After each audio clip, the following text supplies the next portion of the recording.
Kaixo,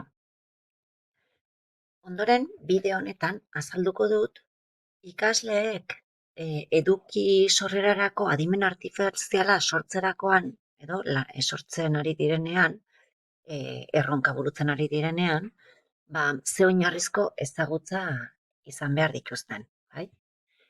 Adimen artifizialaren testu ingurua, hemen agertzen da dokumentu honetan. Eta bideoan azalduko dizuet dokumentuan zer agertzen den. Bai? Eta ikasleak egingo duena da, dokumentu hau irakurri eta xe ulertu. Bai? Bideoan, gainetik azalduko dizkiot ikasleari dokumentuko edukiak. Orduan, kasu honetan, ikasleei eskatuko zaie adimen artifizialarekin sortzeko beraien edukiak hobetzeko irudiak. Bai? Eta hor oso garrantzitsua da pronpak diseinatzen edo sortzen dituztenean kontutan hartzea ondorengo irizpide guzti hauek. Bai? Irudi egokiak sortzeko. Eta hemen xe azaltzen da kontutan hartu behar duten bakoitza. Irudi mota, irudiaren gaia, irudiaren elementuak, irudiaren doikuntza espezifikoak. Bai? Puntu guzti hauek kontutan hartu behar dituzte. Bai? Eta adibideekin eta luze xamar dokumentu honetan agertzen zaio ikasleari pronpa sortzerakoan kontutan hartu behar dutena.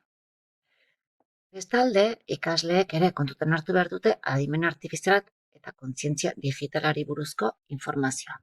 Bai, sesgoen ingurukoa, segurtasuna eta datuen tratamenduen ingurukoa, hizkuntza txikien trataerari buruzkoa eta jasangarritasunaren buruzkoa.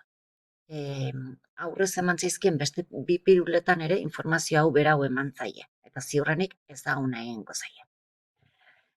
Informazio bilaketarako adimen artifizialdun tresnak erabiltzeko, proposatuko dieguna da, eduki digitalan sortuta dituzten edukiak, eduki digitalen hobekuntza puntuak identifikatzen. Eta zehazki gainera, hobekuntza horiek izan behar dituzte inpaktu bisuala duten hobekuntzetan.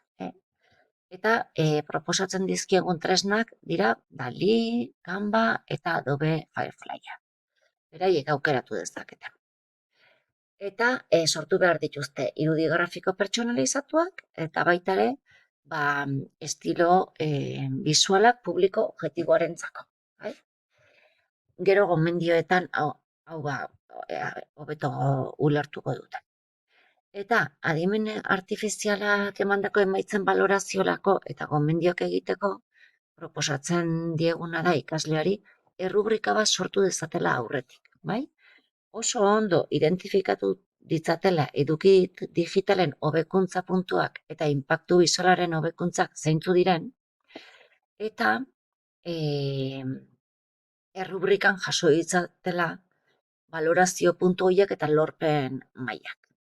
Eta ondorengo puntuak proposatzen dira errubrikan jar ditzaten. Irudia ez da eta hemen azaltzen dira puntu horiek.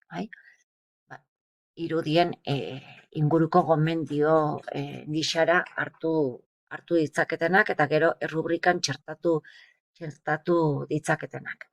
Eta haue dira, irudia ez dela apaingarri hutsa, irudiak ulermen azkartu behar duela, informazio argitu, irakurlar eta mantendu sortzen dituzten irudien noski. Irudiak esanguratsuenak aukeratu behar dituzte, ez edozein irudi, zerbait argitzen dutenak edo indartzen dutenak, irudien kokapenari ere arreta jarri behar diote, kokapen egoki bat izan behar dute irudiek, testuaren ondoan, irudi horrek erreferentzia egiten dion testuaren ondoan, eta horrek irakurketa arinago egiten duela ziurtatuz. Bestalde, irudi bakoitza testu txiki bat izatea gomendatzen da. Irakurrak interpretazio okerrak egin izitzan eta testuak argia izan behar du. Koherentzia bisuala izan behar dute eta horrek itxuria profesionalagoa emango digu. ez da gehiegi kargatu behar irudiekin, eta tarteak ere respetatu behar dira, eta kalitatea ere zaindu egin behar da. Bai, kalitate honeko irudiak izan behar ditu. Beraz, dokumentu honekin eta azalpen bideo honekin, osatuko genuke ikasleari emango zaion pilula. Eskerrik asko.